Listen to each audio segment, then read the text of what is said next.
Hello friends, welcome back to my channel. दोस्तों, कैसे हैं आप सभी? उम्मीद करती हूँ आप सभी अच्छे होंगे।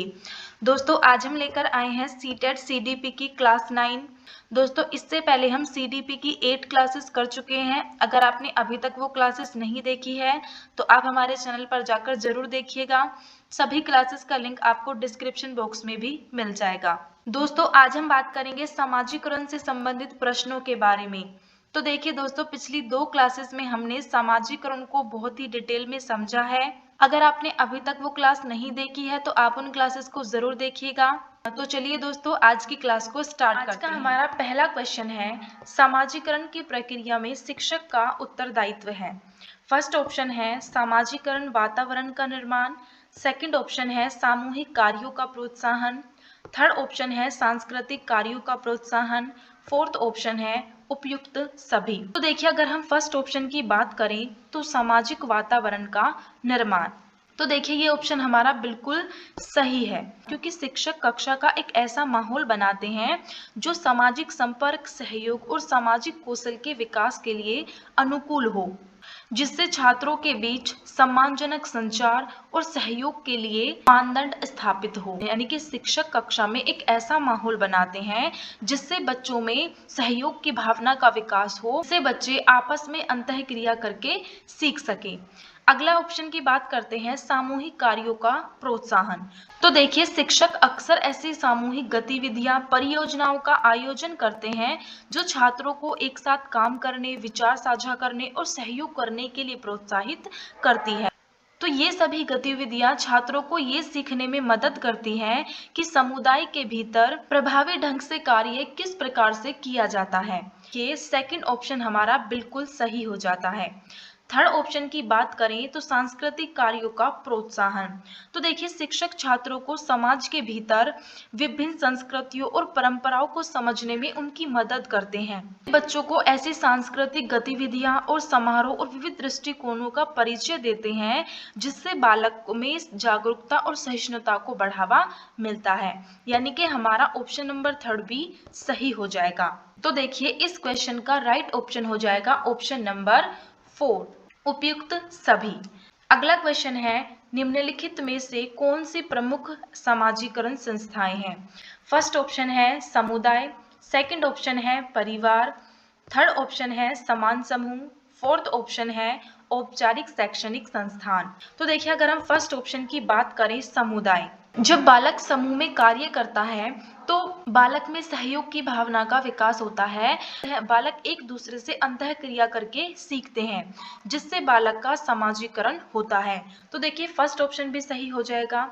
सेकंड ऑप्शन की बात करें परिवार के, परिवार समाजीकरण का मुख्य एजेंट है। यानी कि जो एक बालक का सबसे पहले जो समाजीकरण होता है वो उसके परिवार के द्वारा होता है। तो देखिए, सेकंड ऑप्शन भी सही हो जाएगा। थर्ड ऑप्शन की बात करें तो समान समूह, ये भी ऑप्शन सही हो जाएगा। फोर्थ ऑप्शन की बात करें औपचारिक शैक्षणिक संस्थान, यानी कि बालक को एक संरचित वातावरण दिया जाए जिससे बालक का शैक्षणिक विकास हो सके। तो देखिए, ये ऑप्शन भी हमारा सही हो जाएगा। यानी कि इस क्वेश्चन का राइट ऑप्शन होगा option number 2, first, second, third और फोर्थ। थर्ड क्वेश्चन है, समाजीकरण औपचारिक रूप से और अनौपचारिक रूप से होने का क्या अर्थ है? फर्स्ट ऑप्शन दिया गया है समाजीकरण मानव व्यवहार को नियंत्रित करने में मदद करता है। सेकंड ऑप्शन है एक व्यक्ति अपनी उत्तेजना को नियंत्रित करता है। थर्ड ऑप्शन है समाजीकरण एक जीवन पर्यंत प्रक्रिया है।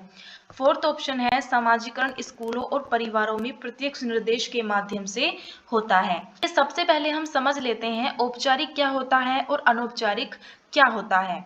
तो देखिए, औपचारिक समाजीकरण का अर्थ होता है जहां पर सीखने के लिए एक संरचित वातावरण होता है। जैसे स्कूल, अगर आप स्कूल में जाते हैं तो स्कूल में आप पूरे अच्छे से प्रॉपर रेडी होकर यूनिफॉर्म में जाते हैं, टाई वाई लगा कर जाते हैं। उसके बाद आपको एक संरचित वातावरण दिया जाता है जहां पर आप सीखते हैं। और अनौपचारिक समाजीकरण का अर्थ होता है जहां पर सीखने के लिए किसी संरचित वातावरण की जरूरत नहीं होती। यानी कि इस प्रकार का समाजीकरण कहीं भी और किसी भी समय हो सकता है। जैसे परिवार, अगर आप अपने परिवार में सीख रहे हैं तो वहाँ पर आप प्रॉपर तैयार होकर नहीं बैठेंगे, कोट पैंट नहीं बैठकर पहनेंगे, बल्कि आप जिस भी अवस्था में हैं आप उसी अवस्था में सीख लेंगे। उसे सीखने के लिए आपको किसी संरचित वातावरण की जरूरत नहीं होती है। तो देखिए, अगर हम इसमें फर्स्ट ऑप्शन की बात करें, समाजीकरण मानव व्यवहार को नियंत्रित करने में मदद करता है, तो देखिए ये ऑप्शन गलत होगा, क्योंकि समाजीकरण मानव व्यवहार को नियंत्रित नहीं करता है। सेकंड ऑप्शन उत्तेजना को नियंत्रित करता है, ये भी ऑप्शन गलत होगा। थर्ड ऑप्शन देखिए, समाजीकरण एक जीवन पर्यंत प्रक्रिया है, तो देखिए ये ऑप्शन हमारा सही लग रहा है हमें। फोर्थ ऑप्शन देखिए, समाजीकरण स्कूलों और परिवारों में प्रत्यक्ष निर्देश के माध्यम से होता है। तो देखिए हमारे दो ऑप्शन तो गलत हो गए। अब हमें इन दो ऑप्शनों में से छांटना है कौन सा ऑप्शन सही होगा। तो देखिए, अगर हम थर्ड ऑप्शन की बात करें तो समाजीकरण एक जीवन पर्यंत चलने वाली प्रक्रिया है, यह बिल्कुल सही है, लेकिन इस क्वेश्चन का ये राइट ऑप्शन नहीं होगा, क्योंकि इसमें पूछा जा रहा है कि औपचारिक और अनौपचारिक रूप से होने का क्या अर्थ है। तो इस क्वेश्चन का राइट ऑप्शन होगा ऑप्शन नंबर 4, यानी कि समाजीकरण स्कूलों और परिवारों में प्रत्यक्ष निर्देश के माध्यम से होता है। अगला क्वेश्चन है, निम्नलिखित में से कौन समाजीकरण की सक्रिय एजेंसी या संस्था नहीं है। तो देखिए इस क्वेश्चन में पूछा जा रहा है कि समाजीकरण की सक्रिय एजेंसी या संस्था नहीं है, यानी कि इस क्वेश्चन में हमें गलत ऑप्शन को छांटना है।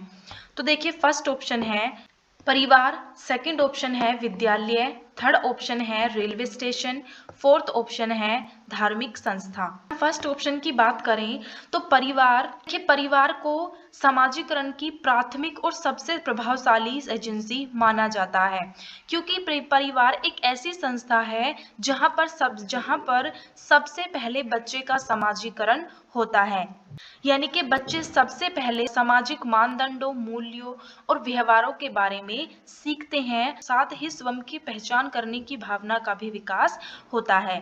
देखिए परिवार भी सही हो जाएगा। सेकंड ऑप्शन की बात करें तो विद्यालय, तो देखिए विद्यालय समाजीकरण की महत्वपूर्ण संस्था है, क्योंकि यह एक संरचित शिक्षण वातावरण प्रदान करते हैं जहां पर बच्चे और शिक्षक एक साथ अंतःक्रिया करके सीखते हैं। फोर्थ ऑप्शन की बात करते हैं धार्मिक संस्था, तो देखिए धार्मिक संस्था जैसे चर्च, मस्जिद, मंदिर, तो ये सभी क्या है समाजीकरण की सक्रिय एजेंसी हैं, यानी कि ये ऑप्शन भी हमारा सही हो जाएगा। इस क्वेश्चन का राइट ऑप्शन हो जाएगा ऑप्शन नंबर थर्ड, यानी कि रेलवे स्टेशन। अगला क्वेश्चन है, शैशवावस्था में समाजीकरण की संस्थाएं प्रमुख रूप से महत्वपूर्ण हैं, जबकि प्रारंभिक बाल्यावस्था समाजीकरण की संस्थाएं भी महत्वपूर्ण हो जाती हैं। तो देखिए इसमें फर्स्ट ऑप्शन है तृतीयक, द्वितीयक, सेकंड ऑप्शन है प्राथमिक द्वितीयक, थर्ड ऑप्शन है द्वितीयक प्राथमिक, फोर्थ ऑप्शन है द्वितीयक तृतीयक। तो देखिए इस क्वेश्चन का राइट ऑप्शन होगा ऑप्शन नंबर 2, यानी कि प्राथमिक और द्वितीयक। तो देखिए यहाँ पर शैशवावस्था में समाजीकरण की प्राथमिक संस्थाएं प्रमुख रूप से महत्वपूर्ण है, जबकि प्रारंभिक बाल्यावस्था समाजीकरण की द्वितीयक संस्थाएं भी महत्वपूर्ण हो जाती हैं। अगला क्वेश्चन है, तो देखिए ये दोनों आपको फिल इन द ब्लैंक्स भरने हैं और उनमें बताना है समाजीकरण की द्वितीयक संस्थाएं हैं। फर्स्ट ऑप्शन है विद्यालय परिवार, सेकंड ऑप्शन है परिवार और जनसंचार, थर्ड ऑप्शन है धर्म और परिवार, फोर्थ ऑप्शन है विद्यालय और जनसंचार। तो देखिए इस क्वेश्चन का राइट ऑप्शन होगा ऑप्शन नंबर 4, यानी कि विद्यालय और जनसंचार द्वितीयक संस्थाएं होती हैं। अगला क्वेश्चन है, द्वितीयक समाजीकरण से आपका क्या तात्पर्य है। फर्स्ट ऑप्शन है यह उस बढ़ते बच्चे को संदर्भित करता है जो अपने साथियों से सामाजिक आचरण में बहुत महत्वपूर्ण सबक सीखता है। सेकंड ऑप्शन है यह पूर्व व्यवहार स्वरूप को छोड़ने और व्यक्ति के जीवन में परिवर्तन के भाग के रूप में नए लोगों को स्वीकार करने की प्रक्रिया को संदर्भित करता है। थर्ड ऑप्शन है यह उनके जीवन के प्राथमिक या शुरुआती वर्षों में शिशु के समाजीकरण को संदर्भित करता है। फोर्थ ऑप्शन है यह उस प्रक्रिया को संदर्भित करता है जिसके द्वारा पुरुष समूह में शामिल होने की प्रत्याशा के साथ समूह की संस्कृति को सीखते हैं। तो देखिए इस क्वेश्चन का राइट ऑप्शन होगा ऑप्शन नंबर ए, यानी यह उस बढ़ते बच्चे को संदर्भित करता है जो अपने साथियों से सामाजिक आचरण में बहुत महत्वपूर्ण सबक सीखता है। 8th क्वेश्चन है अभिकथन ए, विज्ञापन और फिल्में किशोरों के दृष्टिकोण और मूल्यों को निर्धारित करने में एक बड़ा प्रभाव डालते हैं। इसका कारण है आर, मीडिया समाजीकरण की एक शक्तिशाली माध्यमिक एजेंसी है। सही विकल्प का चयन कीजिए। तो देखिए फर्स्ट ऑप्शन है ए और आर दोनों सत्य हैं और आर ए का सही स्पष्टीकरण है। सेकंड ऑप्शन है ए और आर दोनों सत्य है लेकिन आर ए का सही स्पष्टीकरण नहीं है। थर्ड ऑप्शन है ए सत्य है लेकिन आर असत्य है। फोर्थ है ए और आर दोनों असत्य है। अभिकथन ए की बात करें तो विज्ञापन और फिल्में किशोरों के दृष्टिकोण और मूल्यों को निर्धारित करने में एक बड़ा प्रभाव डालते हैं। तो देखिए ये ऑप्शन हमारा बिल्कुल सही होगा, क्योंकि फिल्में इस विचार को बढ़ावा दे सकती हैं कि हिंसा समस्याओं का समाधान है और मीडिया समाजीकरण की एक शक्तिशाली माध्यमिक एजेंसी है। यानी समाजीकरण की माध्यमिक एजेंसियां स्कूल, कार्यस्थल और मीडिया जैसी संस्थाएं हैं जो हमारे प्राथमिक देखभालकर्ताओं द्वारा बड़े होने के बाद हमारे विकास को प्रभावित करती है। जीवन में क्या महत्वपूर्ण है, क्या आकर्षक माना जाता है, क्या सफल माना जाता है, इस बारे में संदेश भेजकर मीडिया हमारे दृष्टिकोण और मूल्यों को प्रभावित करता है। अभिकथन ए का जो कारण दिया है वो बिल्कुल सही दिया है, तो इस क्वेश्चन का राइट ऑप्शन होगा option number A. 9th question है समकक्षी समूह के संदर्भ में क्या सही है। फर्स्ट ऑप्शन है बच्चों के द्वितीयक समाजीकरण में उनकी एक महत्वपूर्ण भूमिका होती है। सेकंड ऑप्शन है बच्चों के समाजीकरण में उनकी कोई भूमिका नहीं होती है। थर्ड ऑप्शन है बच्चों के समाजीकरण में उनकी लघु लेकिन निरर्थक भूमिका होती है। फोर्थ ऑप्शन है यह द्वितीयक समाजीकरण का कारक नहीं होता है। देखिए अगर हम फोर्थ ऑप्शन की बात करें तो यह द्वितीयक समाजीकरण का कारक नहीं होता है। देखिए ये ऑप्शन हमारा गलत हो जाएगा। थर्ड ऑप्शन की बात करें तो बच्चों के समाजीकरण में उनकी लघु लेकिन निरर्थक भूमिका होती है। जिसमें बच्चे की भूमिका ही नहीं हो तो वहां से बच्चा सीख नहीं सकता है, ये भी गलत हो जाएगा। बच्चों के समाजीकरण में उनकी कोई भूमिका नहीं होती है।